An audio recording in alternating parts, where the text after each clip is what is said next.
এটা আপনার নয়।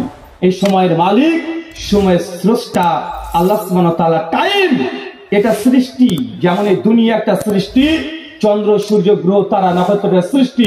টাইম এন্ড স্পেস দুটোই সৃষ্টি, কি সৃষ্টি নয়? যারা আপনারা একটু মেটাফিজিক্স নিয়ে পড়াশোনা করেছেন তারা খুব ভালোভাবে জানেন, যখন বিগ ব্যাং মানে বিগ ব্যাং হওয়ার 1 মিনিট সেকেন্ড আগেও সময় বলে পৃথিবীতে কিছু ছিল? কথা বলে। যেমন সিঙ্গুলারিটি ছিল, বিস্ফোরণ হলো, তার আগে সময় অস্তিত্ব ছিল, এক্সিস্ট করতো না।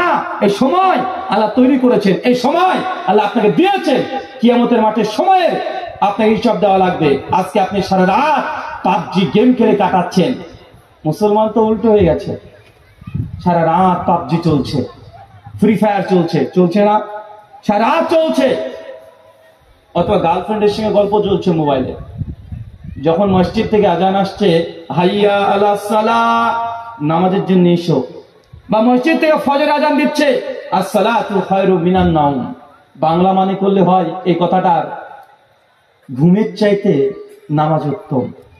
ফজরে আজান পড়া মানে ঘুমের টাইম শেষ, এখন ঘুমানো আর যাবে না। এতক্ষণ ঘুমের টাইম ছিল, যখন ফজর আজান হয়ে গেছে মসজিদে আজান দিয়ে বলছে আসসালাতু খায়রু মিনান নাওম, শোনো ঘুমের চাইতে এখন নামাজ উত্তম, আর ঘুমাতে পারবেন না, উঠে মসজিদে আপনাকে আসতে হবে। আর আপনার ছেলে, আপনার মেয়ে, আপনি কি করছেন? যতক্ষণ মসজিদে আজান না করছে আপনি গেম চলছে, গার্লফ্রেন্ডের সঙ্গে গল্প চলছে, সিনেমা, নাটক, সিরিয়াল, রিলস, টিকটক সব কিছু করে সময় কেটে যাচ্ছে।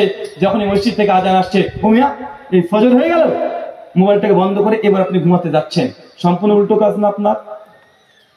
যেই সময়টা আল্লাহ বলছেন যে এখন আর ঘুম উত্তম নয়, এখন তোমাকে জাগতে হবে, জেগে থাকতে হবে, আপনি ওটাকে ঘুমের জন্য বেছে নিয়েছেন। বেঁচেছেন না? প্রত্যেক ফজরের সালাতের পরে আল্লাহ সুবহানাহু ওয়া তাআলা দুনিয়াতে বরকত দিয়ে পূর্ণ করে দেয়, আর ওই সময়তে আপনি ঘুমিয়ে আছেন। মুসলিম উম্মাহ, আপনি কিভাবে আল্লাহর বরকত পাবেন? কারণ যেই সময় বরকত অবতীর্ণ হয় সেই সময়তে মুসলিমরা ঘুমিয়ে আছে, আর কাফেররা সেই সময়তে দেখেন তাদের দুনিয়ার যত কাজ ওই ফজরের টাইমে উঠে তার দুনিয়াবি কাজ করতে শুরু করে দেয়। কেন? ওই সময় বরকত বেশি পায়। পায় কি পায় না? কথা বলেন। আল্লাহ সুবহানাহু ওয়া তাআলা তুমি বুঝার তৌফিক দান করো, সকলে পড়ি আমিন। আলোচ্য বিষয় যে আমলে জান্নাতে ঘর পাওয়া যায়।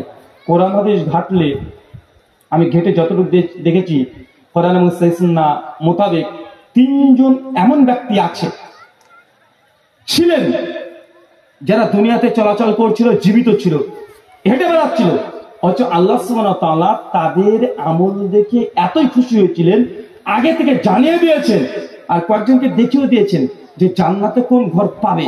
কয়জন ব্যক্তি বলেন তো? আরো জোরে বলেন। 3 জন ব্যক্তি যারা দুনিয়াতে থাকা অবস্থায় জান্নাতে ঘরের সংবাদ পেয়ে গেছে। সে 3 জনের নাম কে বলতে পারবেন? একজন হাত তোলেন, কে পারবেন? হাত তোলেন। আপনারা হাত তুলতে লজ্জা, পা তুলতে বলেছে নাকি রে ভাই? প্রশ্ন কি বলেন তো চাচা?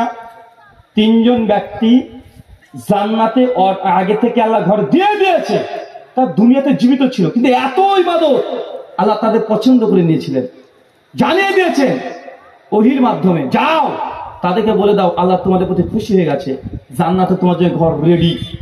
জিবরিল এসে আমাদের নবীকে জানিয়ে দিয়েছেন। সে 3 জনের নাম বলতে পারবেন? আপনি বলতে পারবেন? 3 জনে পারবেন তো? হ্যাঁ, ফেসবুক থেকে শুনেছো নাকি এর আগে? হ্যাঁ, দাঁড়াও। 1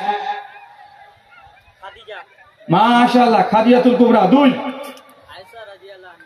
আয়েশা, মাশাআল্লাহ আয়েশা রাদিয়াল্লাহু আনহা। 3 ওমর ইবনুল খাত্তাব। মাশাআল্লাহ, ঠিক বলেছে? কি বলছেন?